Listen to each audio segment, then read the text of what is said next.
Ici Marc-André Pépin pour TCBH, devant les bureaux de la Maison de la Famille des Basques. Et je suis ici en fait pour vous parler un peu plus d'une maison hantée qui a été diffusée la semaine dernière sur nos ondes. Alors, je suis maintenant en compagnie de Laurie et de Josiane à la Maison de la Famille des Basques à Trois-Pistoles pour nous parler un peu plus de cette maison hantée qu'il y a eu dernièrement et également pour vous informer, chères personnes, chers gens qui nous regardent, à savoir c'est quoi la Maison de la Famille des Basques. Bonjour, mesdemoiselles, ça va bien? Salut, ça va très bien. Toi aussi? Oui, c'est cool. Donc, dernièrement, vous avez eu une maison hantée ici dans vos locaux, j'imagine dans le sous-sol.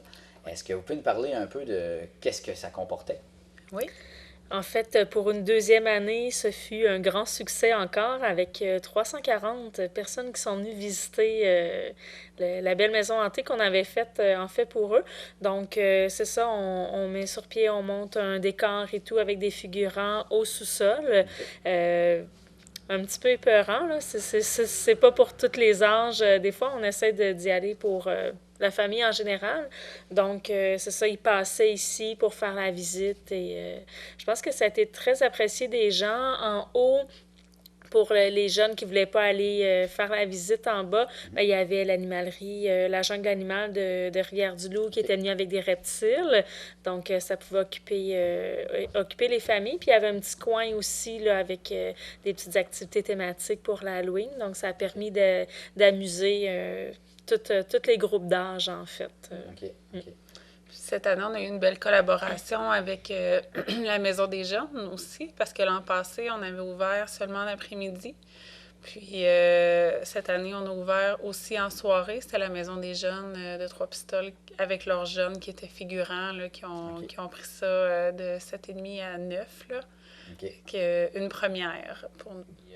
L'image qu'on a, parce que moi, l'image que j'ai de la Maison de la Famille, à savoir, c'est-tu un CPE? Est-ce que vous pouvez me dire c'est quoi la Maison de la Famille? Non, c'est vraiment pas comme un CPE. En fait, c'est des activités qui sont parents et enfants. C'est ce qui diffère un peu d'un CPE qui est souvent plus pour les enfants.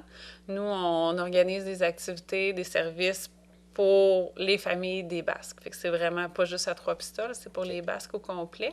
L'objectif, c'est vraiment de répondre à leurs besoins. Fait que, par exemple, il y a quelques années, il y a des parents qui nous disaient, ben nous, on aurait un besoin d'avoir des haltes garderies parce que, justement, on a fait le choix de ne pas envoyer nos enfants en garderie, soit maman ou papa qui est à la maison, l'autre parent travaille, mais ils ont besoin de petits moments où ils peuvent quand même aller à un rendez-vous, faire des commissions, avoir un petit moment de répit dans la semaine. Fait que là, maintenant, on offre des haltes garderies les mercredis après-midi, les jeudis soirs. OK. Fait que ça vient vraiment des besoins des familles qui nous ont nommé ça. Fait qu'on on offre des activités, mais souvent par enfant, là. La halte garderie, c'est vraiment spécifique enfant. OK. Mais sinon, on a des purées pour bébés, du step poussette. On essaie de varier C'est quoi ça, du aussi. step Du poussette? step poussette, c'est comme du cardio poussette. Fait que OK. c'est vraiment comme cardio énergie qui font des balades en poussette, mais où ce que tu fais du jogging, des poids. C'est OK. de l'entraînement autant cardio que musculaire. On fait ça au camping municipal. OK. On n'a juste pas le droit d'appeler ça cardio poussette à cause de la bannière de Ah, cardio OK. énergie.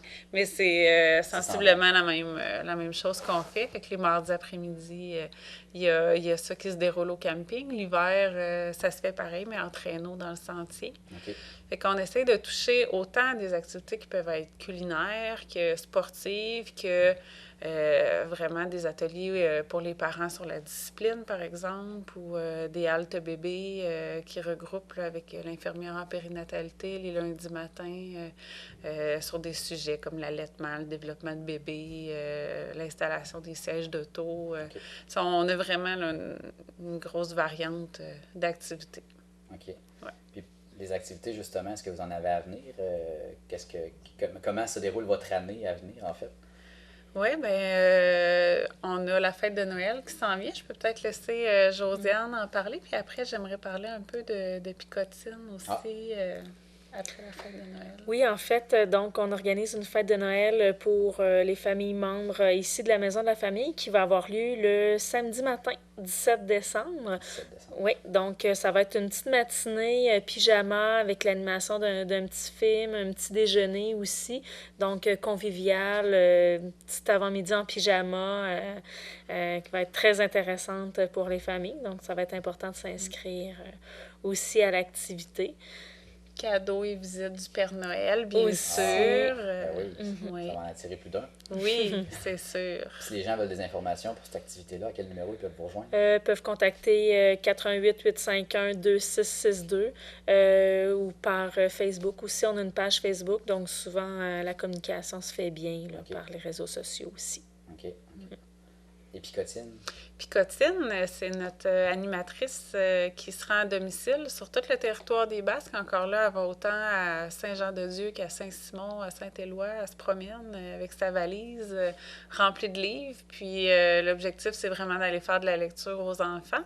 Fait qu'à partir de 1 an, 18 mois, là, jusqu'à 7-8 ans, là, elle se rend à la maison, elle fait une histoire, elle raconte un livre qu'on voit d'ailleurs qu'on a plusieurs livres ici. Ouais. Là, on a une belle bibliothèque.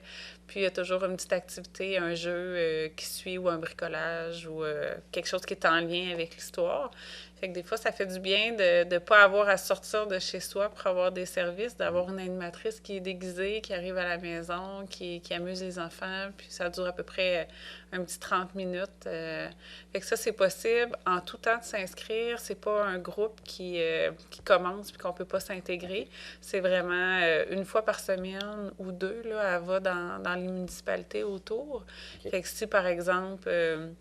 je sais pas, le vendredi matin, est à Saint-Éloi, bien là, les parents de Saint-Éloi, ils nous appellent, puis nous, on peut leur dire à quel moment Picotine va être dans leur municipalité.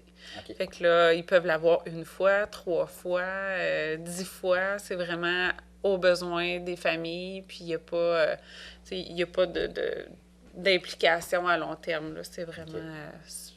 Est-ce que ce service-là est offert seulement aux parents qui sont membres de la Maison de la Famille ou c'est offert à tous les parents?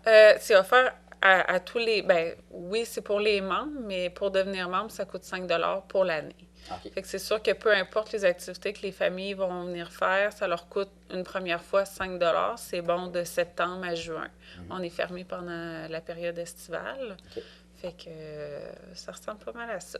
Ils payent leurs 5 $, mais après, ils ont accès à tout, là. OK. Puis pour le service de Picotine qu'elle vienne, ça coûte rien de plus? Ça coûte 3 $ par visite. OK. Ouais. OK, parfait. Bon, ben... Comme autre service aussi qu'on offre aussi à la Maison de la Famille, il n'y a pas beaucoup de familles qui sont au courant, mais on a une joujoutèque aussi. Okay. Donc, un peu comme le même fonctionnement qu'une bibliothèque, mais sauf qu'ici, c'est des jouets, des jeux de table, jeux de société, jeux interactifs que les familles peuvent venir emprunter, rapporter à la maison pour 3 semaines, comme à la bibliothèque, en fait. Ouais. Donc, ça permet de varier un petit peu les jeux qu'on a à la maison sans avoir à toujours en acheter davantage et de faire des belles découvertes aussi.